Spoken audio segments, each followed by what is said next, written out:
only ever known. Y'all the main ones I'm watching on my throne. Created everything, but I called you my own. That land I gave you, put my name on it, my home. Yeah, that's my home. Israel, Abraham, Isaac, Jacob. I made a promise, can't nobody take it. I chose to put you above all the nations. Out of your graves, I chose to awaken. We made a covenant, don't you forsake it. Come get protected while they going crazy. Israel, my firstborn, my baby. Israel, my firstborn, my baby. I woke you up in your land of captivity. I do not change, I want you to remember me. Laws and commandments, I gave you the remedy. Go read the testimonies for your memory. I sent them prophets, but you wasn't hearing me. I come to you if you really come near to me. I heard your cry, now it's time to take it to me. I know what got you from all of your enemies. Who you know open the sea. Them waters was bitter, but I made it sweet. In case you ain't know how to swim, I'm your protector, so I made you walk on your feet. This a reminder you married to me. I just want you to be all I called you to be. They called you niggas, but I made you priests. I'm about to give you back everything. I'm sending plays for you. I'm sending boys, drying up rivers. I leave them dead for you. Till Pharaoh let my people go. You heard what I said for you. Till Pharaoh let my people go. You heard what I said for you. For you, you only ever known. Y'all the main ones I'm on my. Create everything, but I called you my own. That land I gave you, put my name on it, my home. Yeah, that's my home. Israel. I'm the reason you in captivity. We made a covenant, you ain't remember me. You broke the covenant, I sent your enemy. Get out my land since you wasn't fearing me. I'm the reason they put you in chains. I'm the reason they switched up your name. I'm the reason why you in the hood. I'm the reason of all your pain. I'm sending flows, facts, daily. Think I don't love you, y'all my baby. Hey, my son, must be crazy. Come out that system, come on. They got that military, it would not phase me. It would not move me, it would not graze me. Remember Egypt, I did all that for my people. You only ever known. Y'all the main ones I'm watching on my throne. Created everything, but I called you my own. That land I gave you, put my name on it, my home. Yeah, that's my home. You only ever known. Y'all the main ones I'm watching on my throne. Created everything, but I called you my own. That land I gave you, put my name on it, my home. Yeah, that's my home. Israel. Welcome to the Hebrew state of being. I am your humble servant and host for today, for this Shabbat lesson. I am Kayel.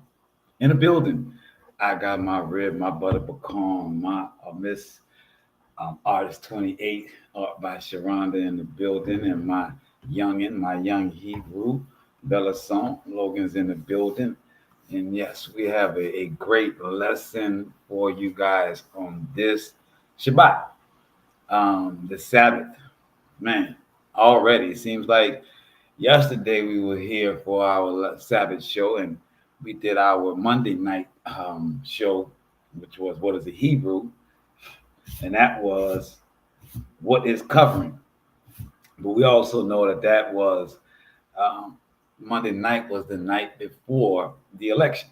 So I did that lesson on what is covering to say that no matter what happened in the election, that if you were following and rocking with the Most High, you would have seen these prophecies and you knew what was coming forward. And it did not matter who became victorious, that his prophecies were going to continue and that his grace and mercy was going to continue for the one that he covered. So we dealt with that on Monday. We did not come through on Wednesday night. So we are back again here on this Saturday, right? So on this Shabbat, the title of our lesson today is Why is the World Puzzled? I didn't put perplexed, puzzled. Puzzled. When you look at the responses to the election from a Democratic wing, you find them trying to figure out where the mishap happened. That they were for sure that the victory was in their hand. They had raised more money than any election in history. Could think $1 billion. They had put a full court press on.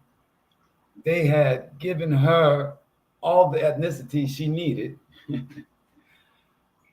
All the pundits, all of the powers that be of that Democratic wing was all on board.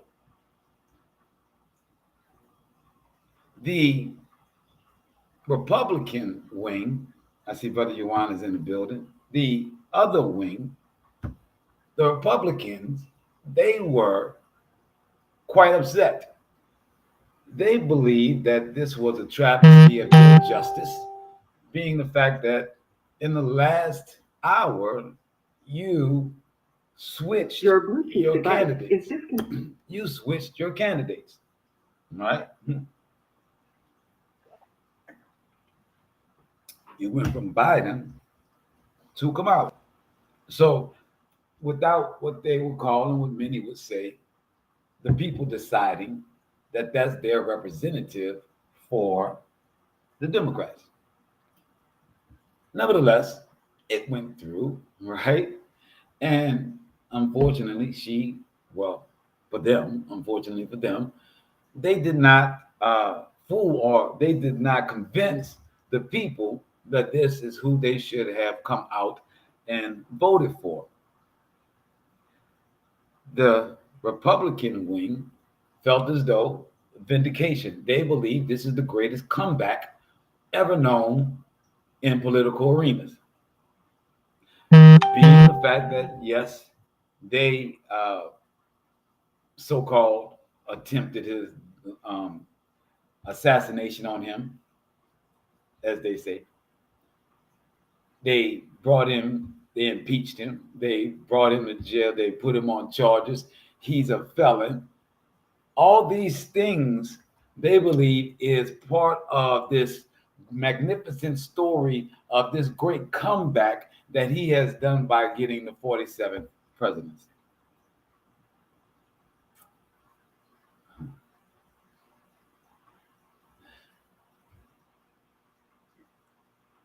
These two wings, this Republican and this Democratic wing, is of the same bird. As much as you would like to make them separate, and as much as they talk about civil war, as much as they talk about this and that, they are two wings of the same bird. And what is that bird? The government.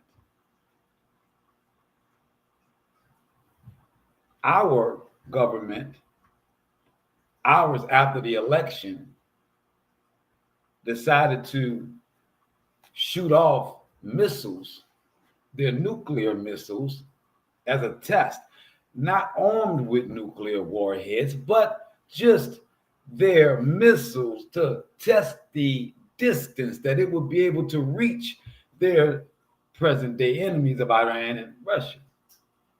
Well, in that response, North Korea, they also shot up their non-nuclear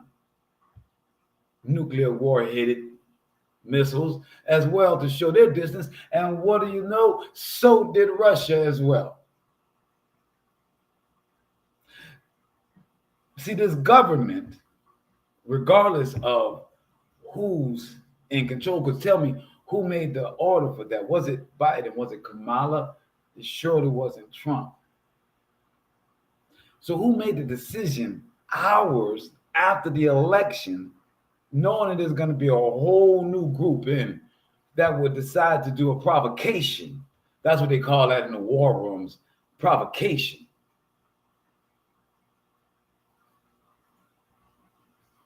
The title of our lesson is, why is the world puzzled? See, the world is asking these silly questions and putting up their victories, and none of it has to do with the Most High. I had a conversation with a good brother of mine last night, and he was talking about how everybody was blind that he saw things from the same perspective of the bird and just two different wings. I see Jimmy and I see Michael in the building, seeing this from two different birds. But he's saying they're not understanding that people were upset, that the Democrats didn't understand how upset us as a people were with their shenanigans. And I said to them, that's not the puzzling part. That's not the end all be all of this. The end all be all of this is that at no point is anyone considering the word or the hand of the Most High.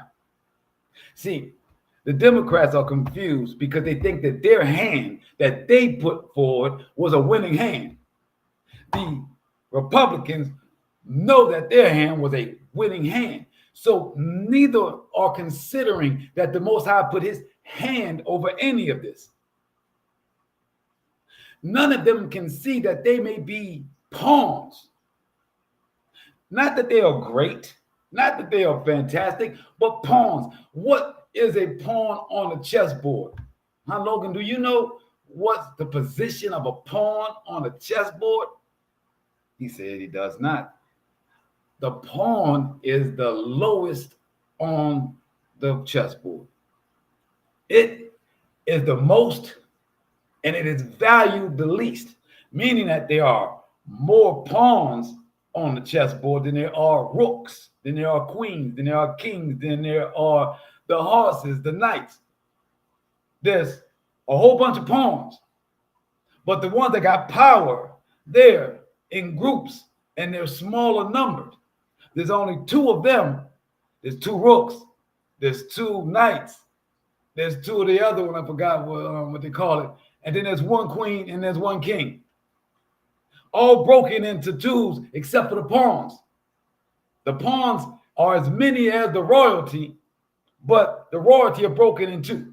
And the pawns are all there, but the pawns are the least valued on the chessboard, meaning that they throw the pawns up there to be taken out so that the king can make a move, or so that the knight can make a move, or the bishop, that's the other word, the other position on the chessboard, the bishop.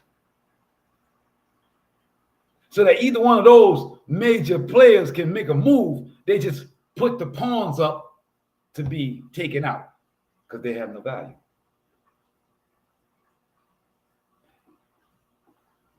That's what I'm trying to express to you guys, that if you continue to play the pawn and you don't make the decision to understand that there's something bigger behind you, the pawns only see the enemy in front of them. They don't see the decision makers behind them. The Republicans and Democrats are pawns, just like you and I are pawns. The governments that these pawns work in are controlled by the families, the rich families, the corporations that have been running governments since the Rothschilds and the Myers came into power with the banking system. Corporations and banks have dictated what governments do, because governments are run by people, and people fail, people steal, people lie, people cheat. So, as we are looking at this, and everyone's listening to these two wings of the same bird being a pawn in these bird games, not understanding the power of the corporations and the entities of the families like the Landrys and so forth that control these governments. It's not a question of that they're puzzled. We're going to explain today that when you do not accept the Most High's hands over these things that have been done, these prophecies, these realities, and you're only factoring in your hand and what you've done and what you thought of, then you are absolutely at a loss. You are absolutely going to be puzzled. On the Shabbat, we are not puzzled. We understand the hand of the Most High and how it is being shown, not just in the wars abroad, but in the activities here.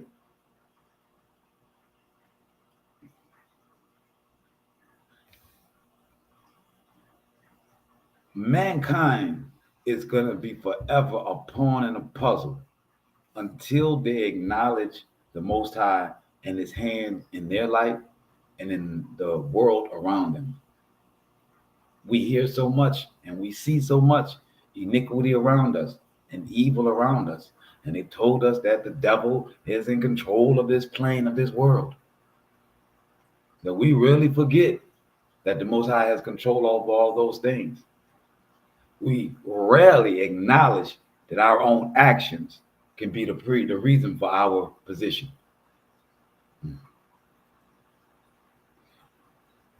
We're going to go to 2 Samuel, and we're going to blow the shofar before we go there. But our first scripture for the day is going to be 2 Samuel. And 2 Samuel chapter 7, verse 18 through 29. This prayer, because this is a prayer of David, our king. This prayer of David is explaining how we should be as a people, as a government, how we should view ourselves. It's very important that we take our time with this 2 Samuel chapter 7, and we're going to be in verse 18 through 29. But before we do that, we must go and blow our shofar to set off this Shabbat properly, right? Because this is calling upon His holy people on this day. Screen share and get that shofar. Now, as we are blowing the shofar, we are praying to the east, not to Mecca nor to Jerusalem, but to the windows of Shemayim, the heavens. That is where the sun comes out every day, and it's the opening to the heavens. So we're going to send out prayers there. And what prayer are we sending? We're going to ask, as the shofars are blasting, that the words that my family and myself have come up with are not just our words, but the words that you needed, that these are answers to the questions that you asked the Most High in this time as everyone is puzzled, to give clarity unto you. We also pray that when you accept that the Most High has used these scriptures that we put together and these words that we're going to say today to answer your questions, we pray that you level up, you resonate in that moment. All praise to the Most High. So we stand to the east.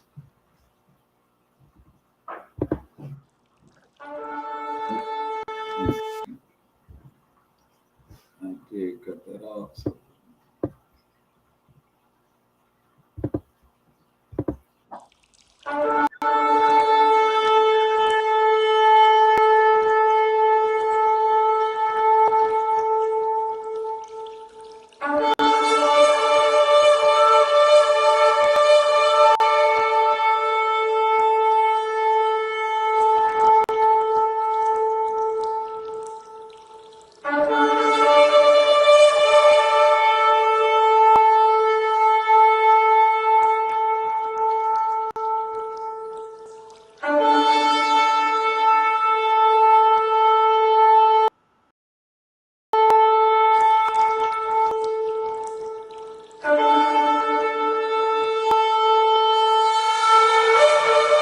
Shabbat shalom, Shabbat shalom, Shabbat shalom.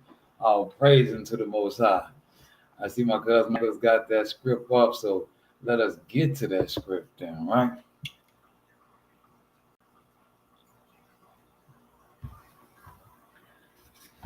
Second Samuel, chapter 7, verse 18. And it reads, Then King David came and sat before the Most High, and he said, "What am I?" This is very important. Even though David is now king, even though David has done all these things, David has been told things by the Most High.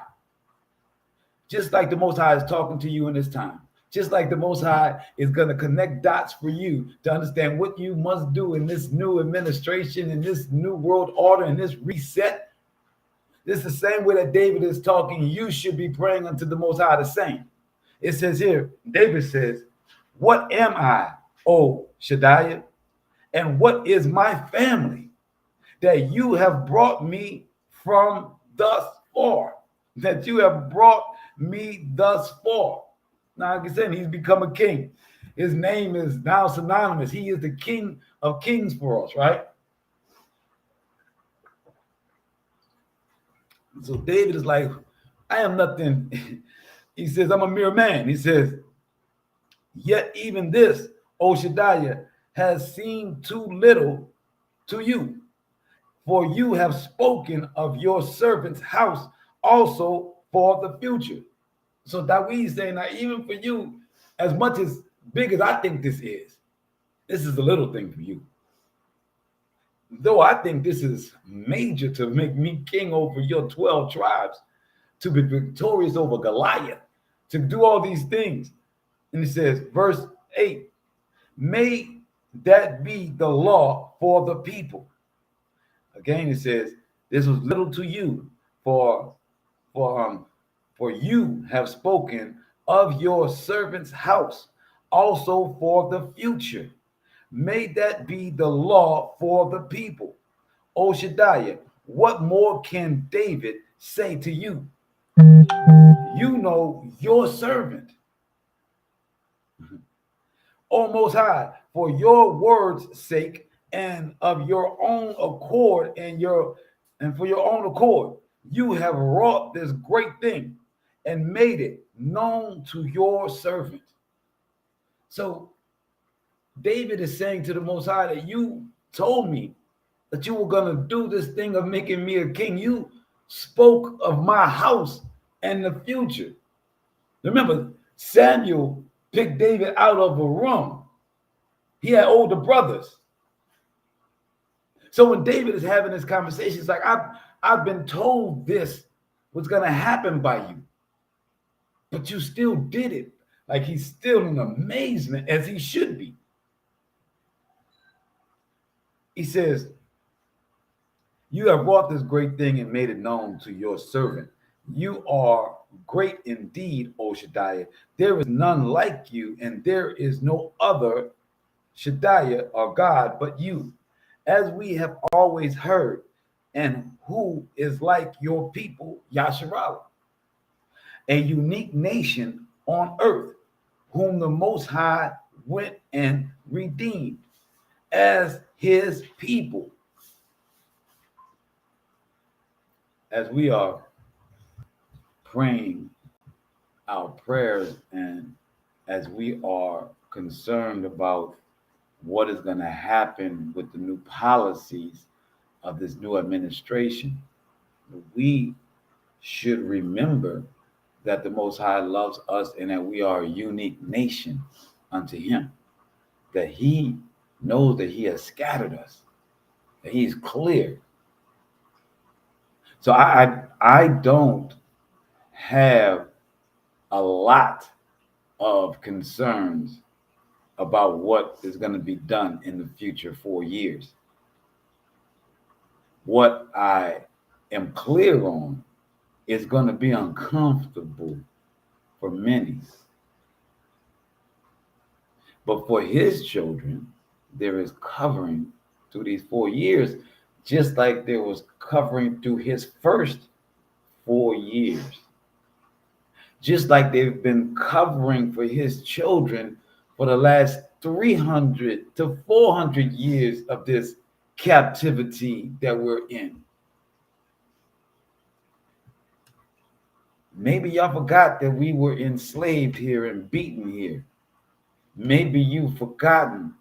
Or is it that you're so afraid of it that you think that what you have been taken from will now be brought back to you. Well, you haven't read the scriptures, and you definitely haven't read Jeremiah chapter 30. He said that we would go into this chattel slavery and that we would come out of this chattel slavery, not that we would go back into it.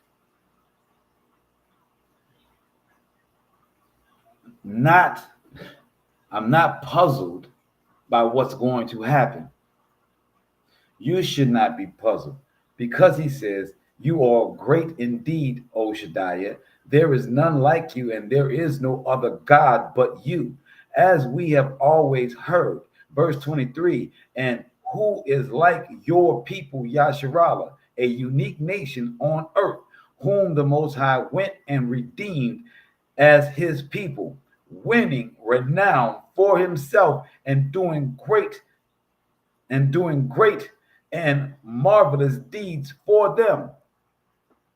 So David has just stated, if you don't know, Logan, David has just stated, my wife, if you don't know, David, Michael, has just stated to the Most High that the world knows of your greatness because of what you did for your people.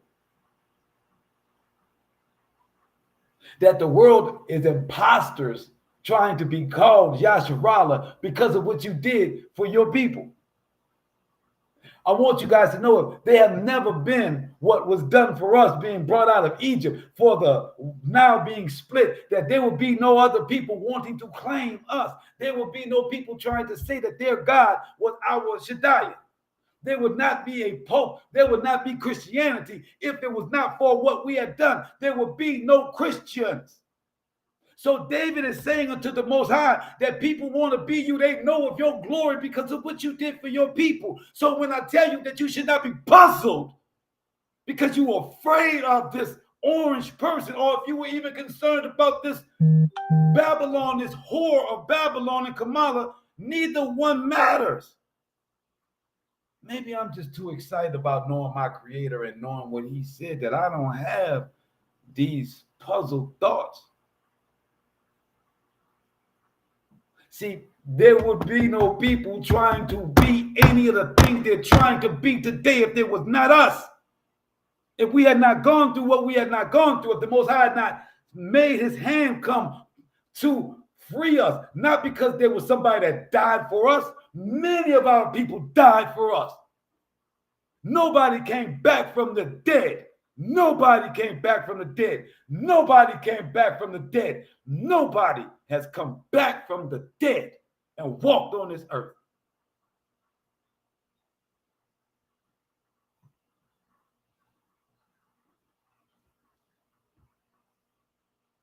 David is having a real conversation, not a hyper conversation, not a fantasy conversation, not a I hope, I wish, I just think. No, David is saying that I am a living testimony that you took my family and you said that you were going to make me this, and you have made me this. You have become great in the world because through me, you have allowed me to kill and conquer the Moabites, which are the present day Moors, which are the present day Moroccans, which became the Moors of Al-Andalus of Spain and Portugal. David beat them. David whipping them was the reason why they got to Morocco, was the reason why they even conquered Spain, was the reason why the Moors even happened for 1,000-year reign. Do you understand what I'm saying to you? That it does not matter what happens in this world. It's ordained by the Most High. I'm telling you, the last time you heard of a great black kingdom and dynasty, the reason why you got black Moors, the reason why you got black Muslims was because David whipped their ass. Period. And made them flee.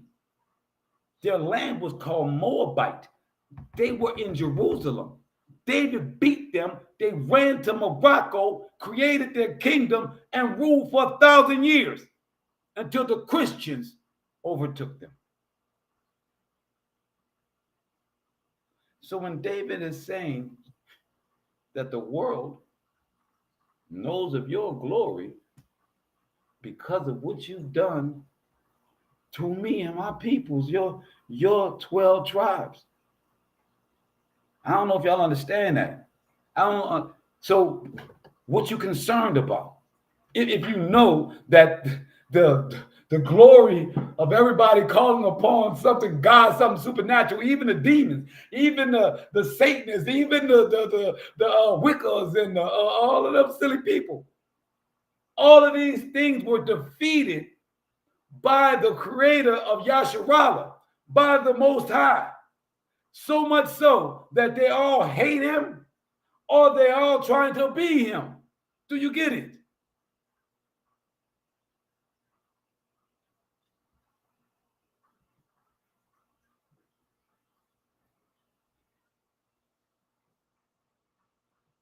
It says,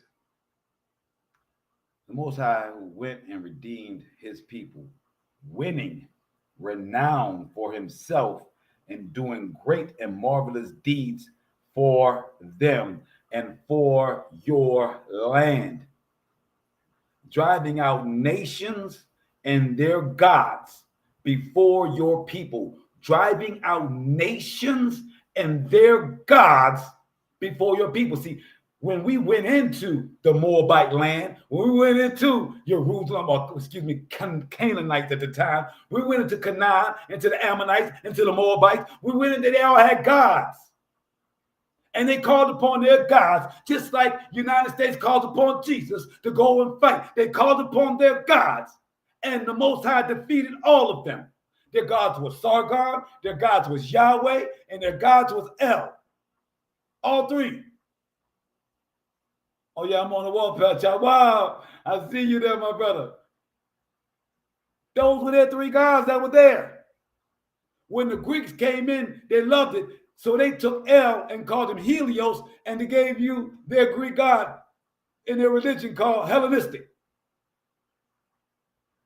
When we came in, and as they're talking about here, to your land, and we drove out the nations and their gods before your people, whom you redeemed for yourself from Egypt.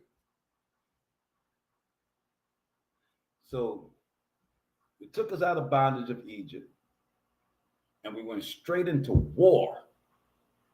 And we warred with the Moabites, the Ammonites, and the Canaanites. We drove them out the land.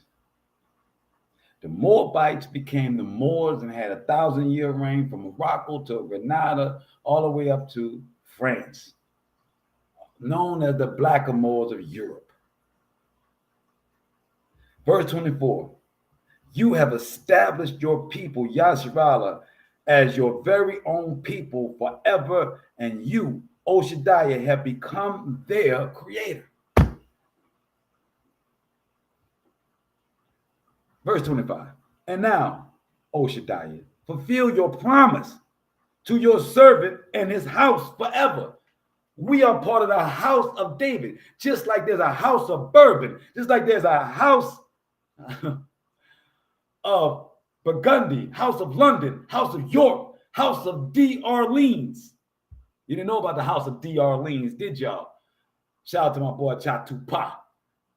House of d'Orleans with the French and the Spanish, because they was cousins. And the French was the house of Bourbon, which was black, which was, see, the reason why the French and the Spanish was able to trade over here, because they was black as the same indigenous that was here, that was black.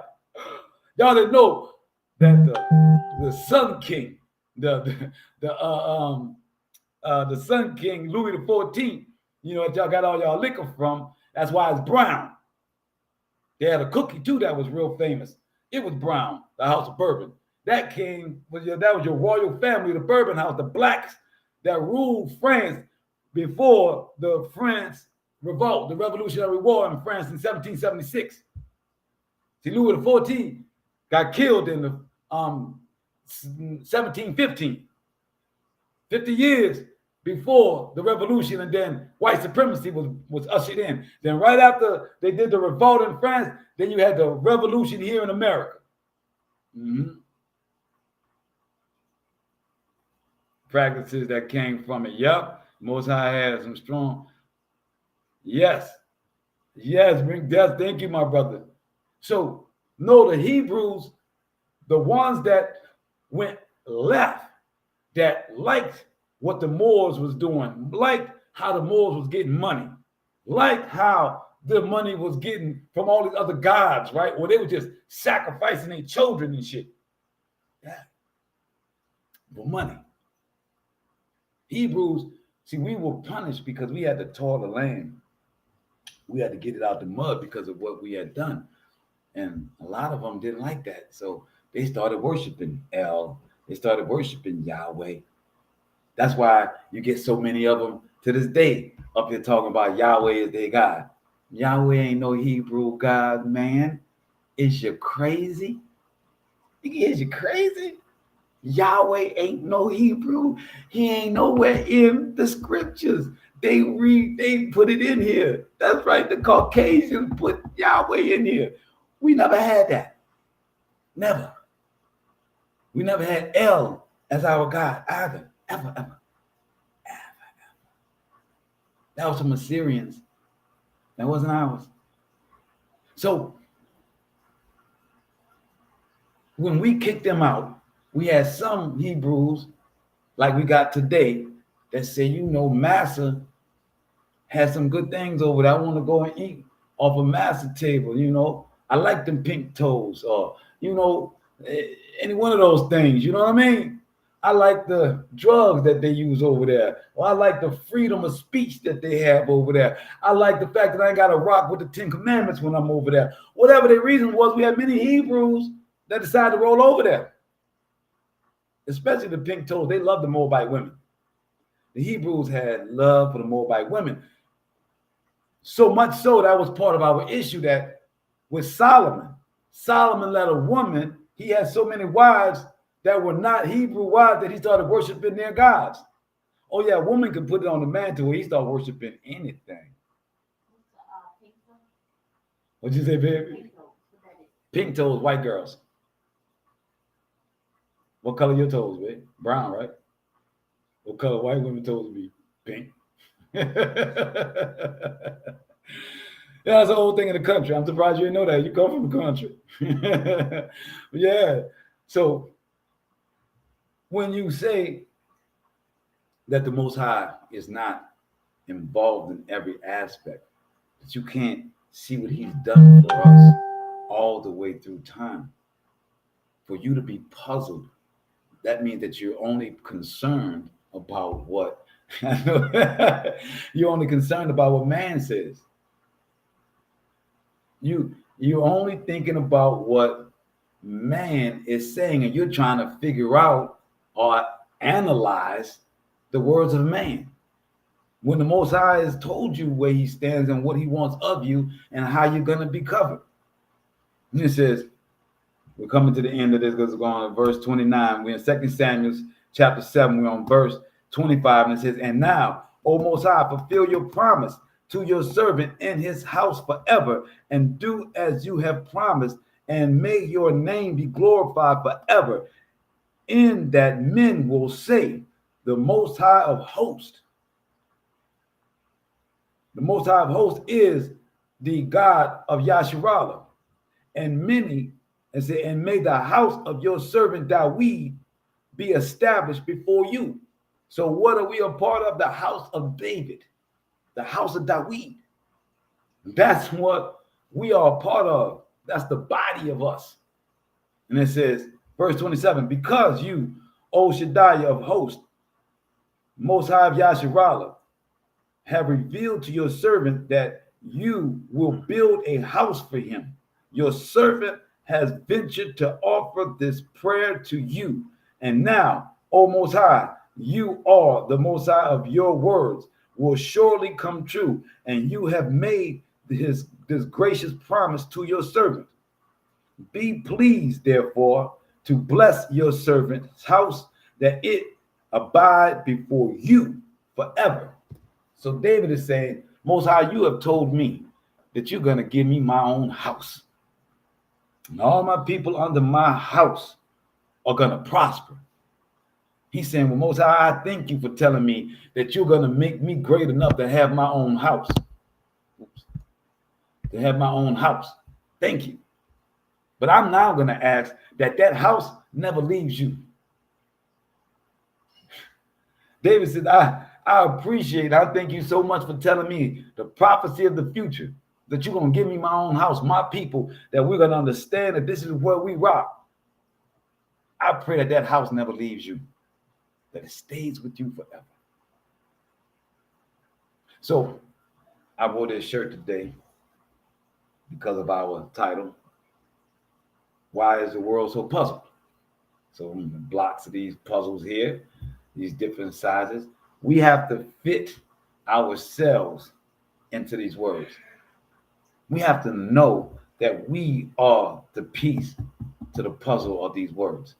When these words are talking and Gentiles and other people are reading that don't know or reading from the outside, we are the inside. We are the piece of this. Without us, the story makes no sense. Without what we've gone through history, the words in this makes no sense. Let's go to Jeremiah 17. Let's prove this out. Jeremiah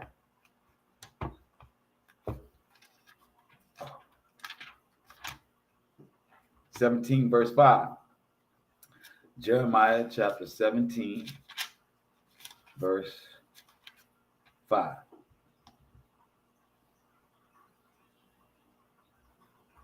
Thus says the Most High, cursed is he who trusts in man, who makes mere flesh his strength and turns his thoughts from the Most High. I see you on both platforms, all praises, brother. So the Most High is saying, well, in Jeremiah, cursed is the man that steps away from the Most High. Cursed is the man that trusts in man's words. My wife likes to tell me that one a lot of times why she don't trust man, because it says in the Bible. Yeah. But understanding that the Most High is saying that if you are sitting here after some election trying to figure out what to do and what's coming next, then you are obviously listening to man. You're trying to figure out the words of man. The Most High has said that this all is coming down. Like this entire construct is a yoke on his children that the Most High does not like. I don't care how much they tell you about Jesus or Muhammad or about Seventh-day Adventists or about Krishna the Most High is not pleased with none of this. All of this is horrible iniquity and he's destroying it. So to answer your question, it didn't matter who won, this United States was going to continue to crumble. It has been crumbling for the last 50 years. When they took us off of the dollar and they created this fiat, when they took you off of the real thing and now had you enslaved, not on gold, not for real silver, not for real diamonds or rubies or sapphires or any of that, for the concept of it being money. Fiat. We have been working in slave labor for something that has no value. You want to know why the Most High is destroying this place? You have a house, you have cars, all of it is poof on imaginary ideologies. It's not backed on nothing real. Yeah, this house is real, this wood is real, I'm real, and you are real. But the things that we use to purchase these things are not. We are giving the value to them, and the value is too much. It is so high that we overwork ourselves to the point of exhaustion, to the point of illness, to the point of disease. that you can't even spend time with your son. Absolutely. Sound like somebody is clear on this lesson today. I love that. Yeah. This is the cycle that no, none of this is good. This is a yoke, unreal dollars that are putting us in, as using our real physical energy to fuel it all. What's going to happen? The Most High is going to destroy this yoke on our neck, this albatross that stops us from being able to be with our sons, be with our daughters, be with our parents, get that knowledge from our grandparents. The thing that keeps us like a ball and chain. It's going to release us of that. That's why we have the Sabbath. The Most High is saying this is a sign between me and my people, the Sabbath. You're not working for them folk out there. This is the only time the Most High can say, on my day, I say, all the people that are rocking with me, you ain't working. You are saying we are not going to adhere to that. So me and my son was able to talk last night, talk today. We spent time, right? Barakas. So the Most High is saying that's a sign between me and my people. Where's my people that don't want to work? We all on here on Friday night and Saturday during the day. We up, hands up. I ain't trying to work no more. Most High, come and bring me some deliverance. Make this soil, or make this soil easy for us to plant. Make money come to us easy. Make prosperity come to us easy. Yeah. So this Jeremiah chapter 17, verse 5 says, "Cursed is he who trusts in man, who makes mere flesh his strength, and turns his thoughts from the Most High." Go to Psalms 118.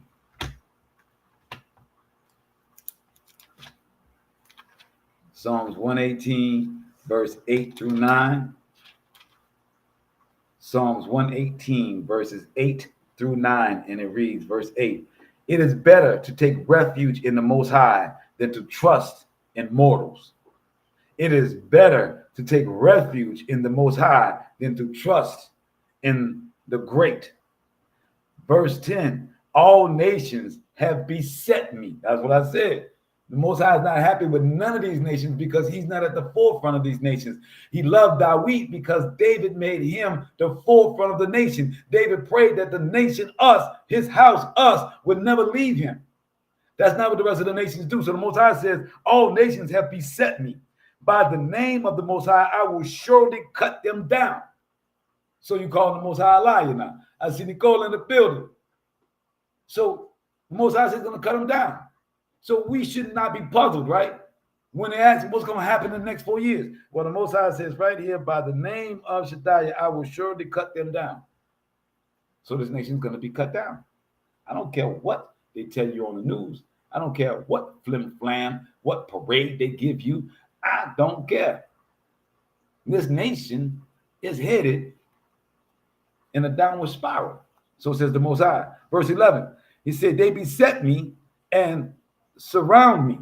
By the name of the Most High, I will surely cut them down. They have beset me like bees. They shall be extinguished like burning thorns. By the name of the Most High, I will surely cut them down." Let's go to Job, chapter 4.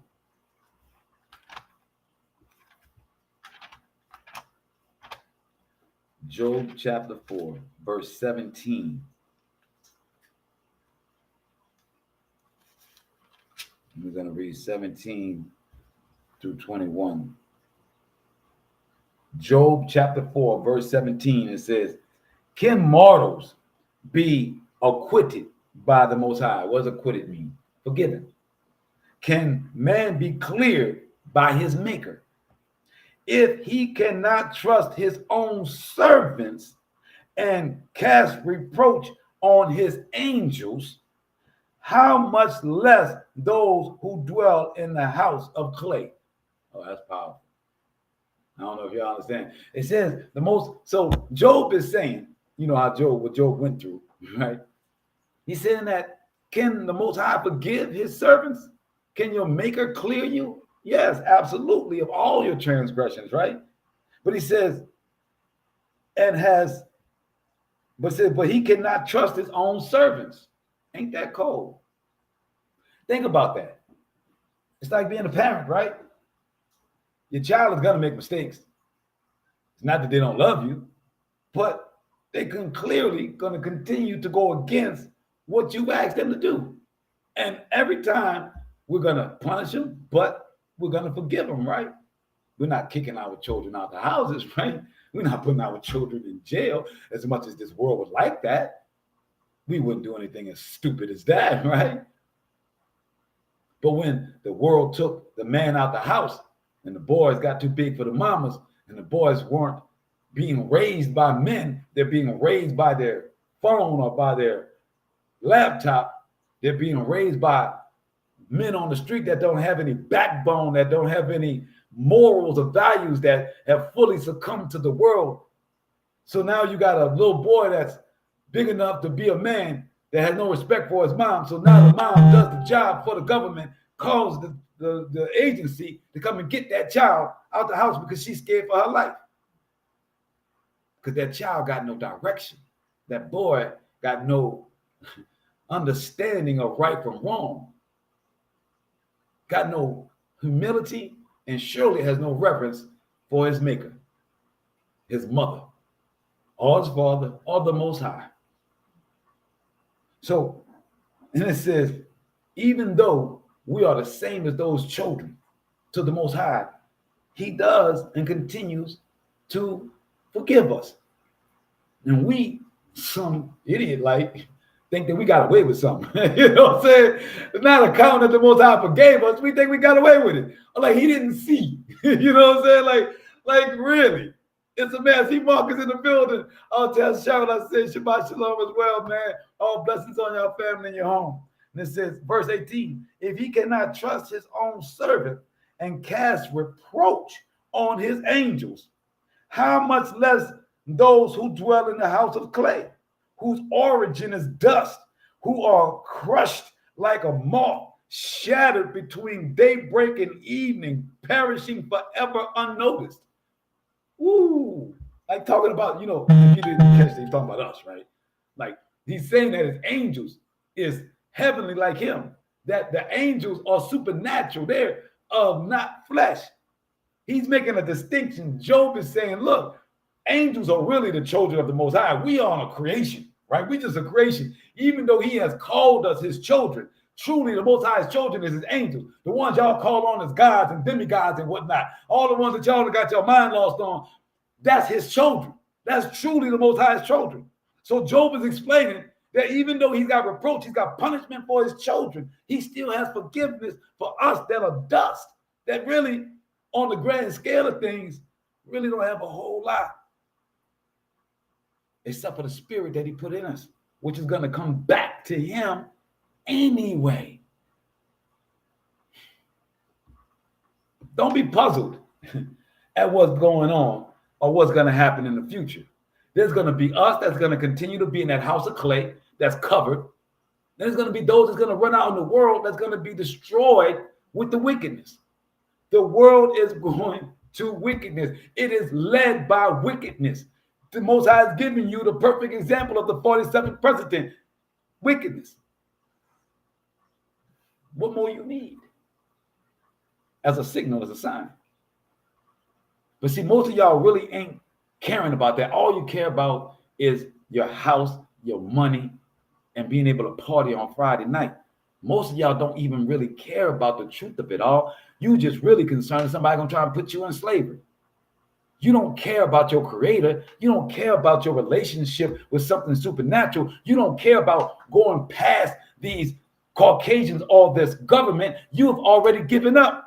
Most of y'all are already boot-licking ass slaves that have given up and saying, I'm just going to be what I'm going to be in this place. I'm just going to try and kiss master ass as much as I can so I can rise up as far as I can, because that's being a good man. That's being a good woman. No, it ain't. It ain't.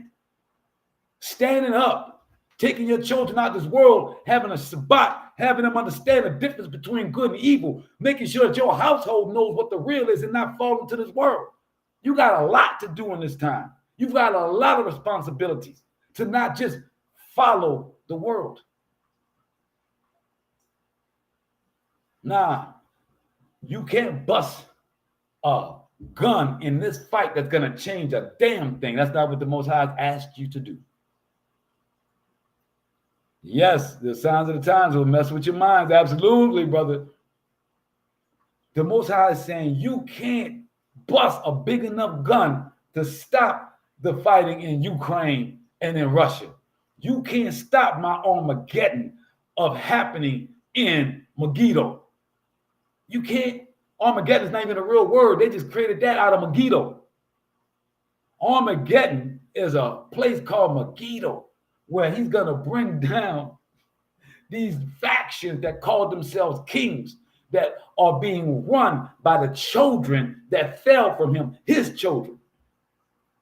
That's too deep for y'all to get. Y'all just want to stay in the shallow end, right?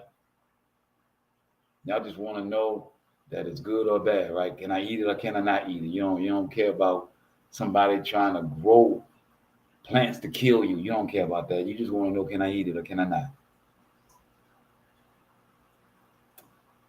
Well, it's not my job to let you be blind. Understand, Megiddo, Ezekiel's Gog and Magog, has been prophesied that these nations are following suit to go to war right now off of words that have been written 3,000, 4,000 years ago. They say that we're in the present year, the Hebrew year 5,777, even though it tells us we're in 2024 in the Hebrew calendar that we kept before the Greeks came in. We're in 5,777 years. So these prophecies are 3,000 to 4,000 years old. Many people have thought they weren't going to come true.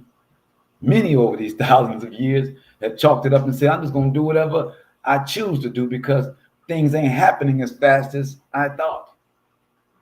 Here it says, verse 20 of Job chapter 4, shattered between daybreak and evening, perishing forever, unnoticed. Their cord is pulled up and they die, and not with wisdom. And they die, not with wisdom. A lot of people die not knowing nothing. And maybe that's what happens with their spirit.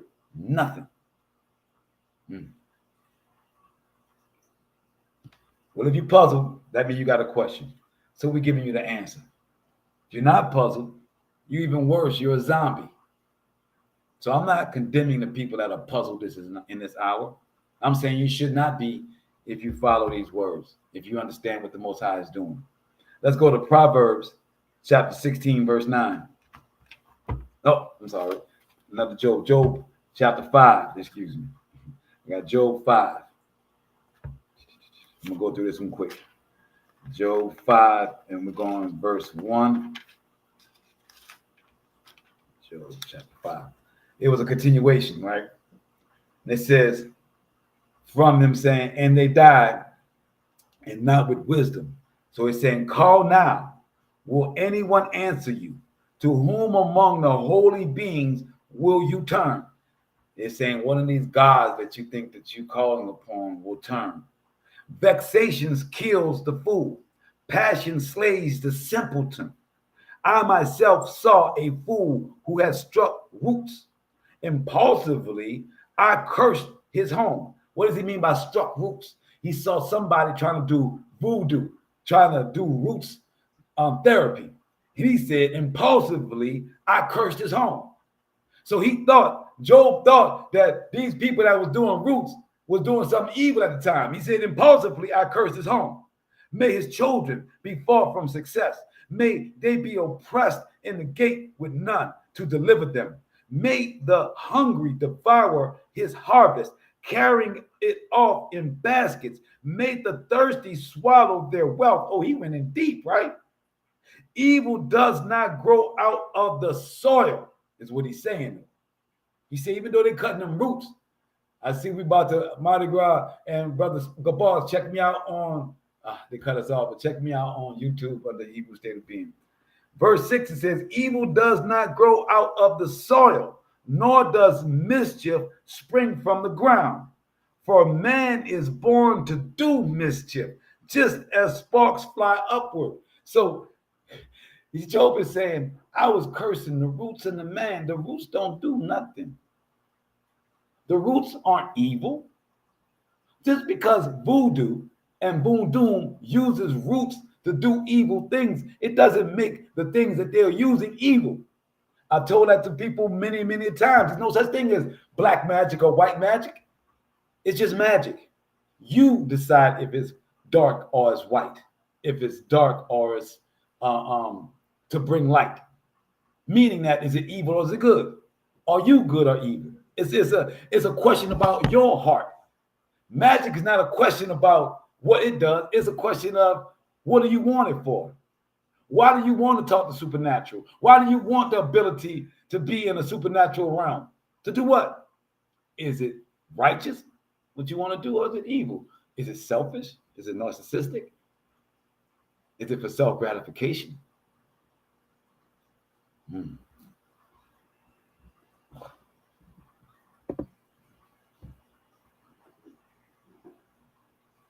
Should be for wisdom. I see Dwayne in the building. That's right, Mark. There is no such thing as good evil, good magic or bad magic or evil. It's what you do with it. Power is power. Wisdom is wisdom. Being able to talk, having to get the gas is what you do it right. That's right, my brother. It's your intentions. What we deal with on Hebrew State of Being is understanding your intentions. Understanding how the world has made you think your evil intentions are good. How the world is evil. That's what we're doing here. We are explaining that the way of the world is evil, and you thinking of the world, you therefore spew the same evil. And as it says here, impulsively, he cursed this man. And then he realized there was this man that's doing it and what he's doing it for, that he may be doing it for good. That doing roots is not inherently evil. Doing voodoo isn't inherently evil. It's what you do it with. It's what you do with it. It says, but I would resort to the Most High. I would lay my case before the Most High. Oh, that's so beautiful. So Job is saying, I ain't knocking what they're doing. I was tripping. I was knocking. But guess what? Me and my house, we're going to call on the Most High. Like I can see why you would have the benefit of doing some little roots and trying to get some power. But I understand where you're going with it. But me personally, I'd rather just go straight to the Most High. And that's where I stand. The title of the lesson is, why is the world puzzled, so puzzled via the election results? Because they are still trying to analyze man. They have not tried to understand the Most High. If you understand the Most High, then you are not puzzled by man's actions. You understand that man's actions is going in one direction, to be taken down, to be destroyed, because it is wicked. And the people that you get to point at and scream at, they may be wicked, but they ain't got the power to change the wickedness that have put them forward. See, Trump is not wicked by himself. He ain't the only evil man in the world. There's a whole bunch. Trump ain't got all the money in the world. Do you know how much money they had to run? Do you know how many people had to be batting for him to pull off what he pulled off?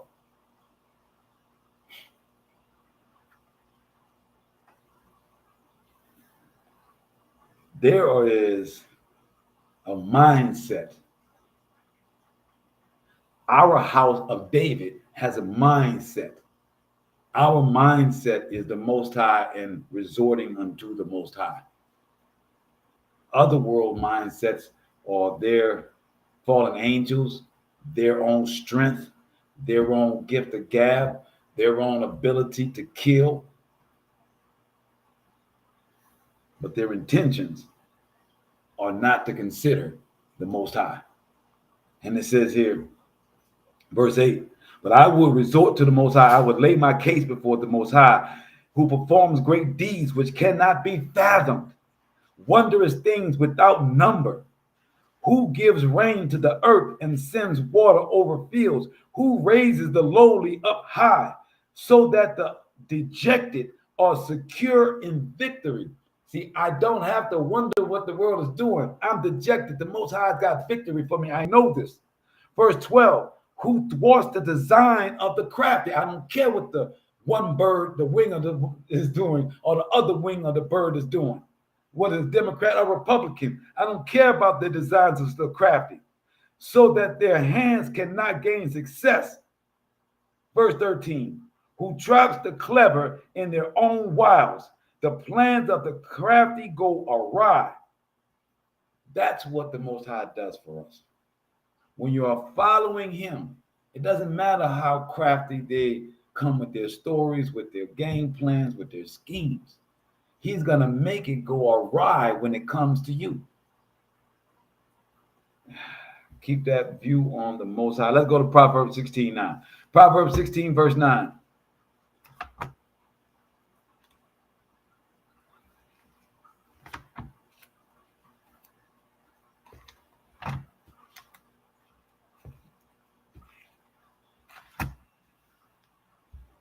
Verse 9, and it reads, a man may plot out his course, but it is the Most High who directs his steps. That's the thing I try to get to Logan the most. I think I may print that up and have it on in his room. A man may plot out his course, but it is the Most High who directs his steps. What does that mean? That means that you got all kinds of plans when you wake up in the morning, what you're going to do, but you have no idea how the Most High is going to change your day. You may have planned to wear the best outfit. You're going to stay clean the whole day. Got to school, out of nowhere, somebody walks up behind you and spills something. Not on purpose, not mad at you, nothing to do with you at all. But just because you happen to be in the wrong place at the wrong time, your entire plan has now changed. Now you are trying to get home. Now you're trying to change your clothes. And in the process of you need new clothes, in the process of this, you may be showing somebody else humility, or you may be an example for something else, or the Most High may be one to bring you somewhere where you got to talk to somebody, have a different type of conversation about something that has nothing to do with your clothes, has nothing to do with what you plan for the day. That's what this means. A man may plot out his course. You may have a plan, son, when you wake up and what you're going to do. But I want you to be mindful that the Most High may direct you to go somewhere else. Be always alert of what the Most High is saying to you. If he ain't saying nothing to you, then go on with your course. Do what you're going to do. He may have ordained it. He probably did if he ain't pulling you nowhere else. But don't ever lose sight of your Creator as you're walking in your day. That he may want you to do the righteous thing in this moment. He may want you to see something that he's been talking to you about. He may give you an answer to the prayer you've been given. So even though you got a plan, always be mindful of what the Most High may be throwing next at you. That's what that means. But it is the Most High who directs your steps. Let's go to Proverbs 19, verse 21.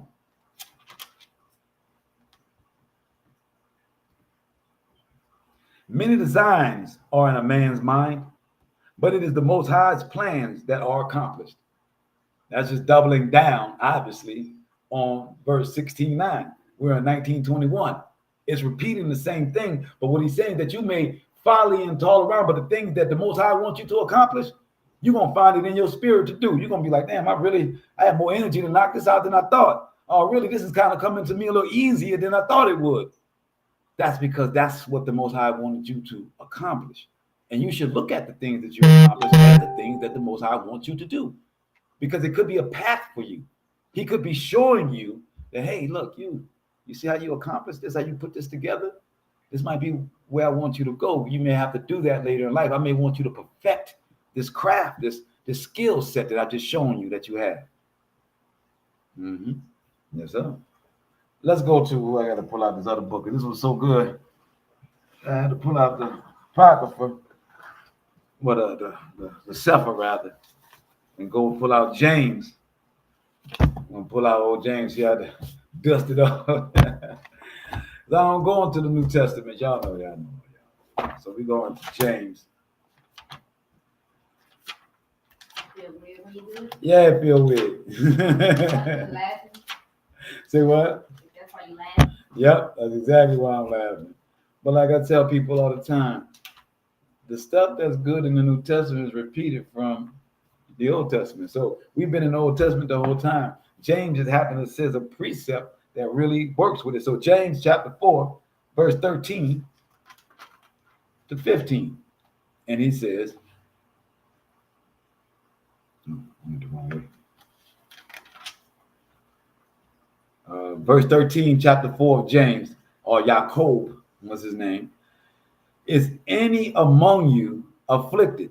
Let him pray. Is any merry? Let him sing psalms. Is any sick among you? Let him call. Well, so that was verse 5. That was one of my favorite verses of James, chapter 5, verse 13. But that's not what I was supposed to be reading. Now I was supposed to be reading verse 13 of chapter 4, which says, Go to now, ye that say, today or tomorrow we will go into such a city and continue there a year, and buy and sell and get gain. Whereas ye know not what shall be on the morrow. For what is your life? It is even a vapor that appears for a little time and then vanishes away.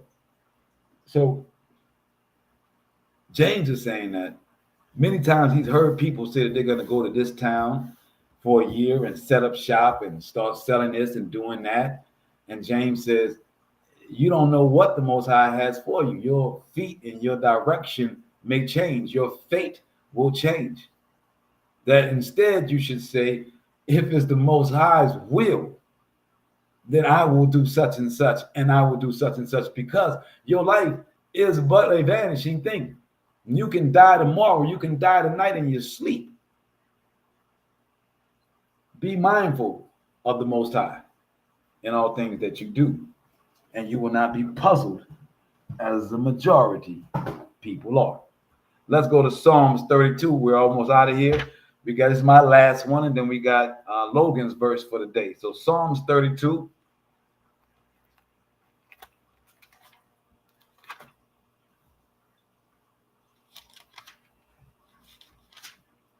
Psalms 32, verse 8, and it reads, Let me enlighten you and show you which way to go. Let me offer counsel. So what was the title of our lesson? Why is the world so puzzled? So we're ending with this Psalms 32, verse 8 says, Let me enlighten you and show you which way to go. Let me offer counsel. My eye is on you, but not like a senseless horse or mule, whose movement must be curbed by a bit and bridle. Far be it from you. What is a bit and a bridle being referenced here? The Most High is referencing pain, referencing reproach, referencing punishment, that instead of him having to punish you to get you a certain way, that you are being mindful of him, as we just read through our Proverbs 16:9 and Proverbs 19:21, that you are mindful of him, that you will see when he's telling you to make a left instead of making a right. That's what it's saying here, that you're not like a senseless mule that needs to be drawn by a bit or a bridle. Verse 10, many are the torment of the wicked, but he who trusts in the Most High shall be surrounded with favor. So that's why we're not puzzled, right, baby? Right. We're going to be surrounded with favor, no matter what's going down or what's happening. And then verse 11, rejoice in the Most High and exult. O you righteous, shout for joy, all upright men. That's the one that's following the Torah. That's the 10 Commandments. That's considered an upright man. And for my upright young Hebrew Logan, he gave me, after us discussing the title and a lesson for the day, He said his offering was Psalms 27, verse 1. You want to read it or you want me to knock it out? All right. Psalms 27, verse 1 of David. He says, the Most High is my light and my help. Whom should I fear? So again, doubling down on you should not be puzzled. You should not have any fear. Most people's fear in this hour most people's being puzzled in this hour is coming from their fear of the unknown. Now, we know that it's going to get bad, but we know we got covering. We know we got favor. And I don't question it. I pray you don't question it. We don't question it because we're doing Shabbat. We're doing the work. We are paying the price, the cost to be the boss, so to speak. All praises to the Most High. It says, the Most High is my light and my help. Whom shall I fear? The Most High is the stronghold of my life. Whom should I dread? That is the lesson for this Shabbat. All praises unto the Most High. I pray this word has enriched you and your family, answered some of the questions you may have had coming out of the election or just coming out of this world. All praises unto the Most High. Shadaya Ahaya. All praises. We will see you guys on Monday for What is the Heat?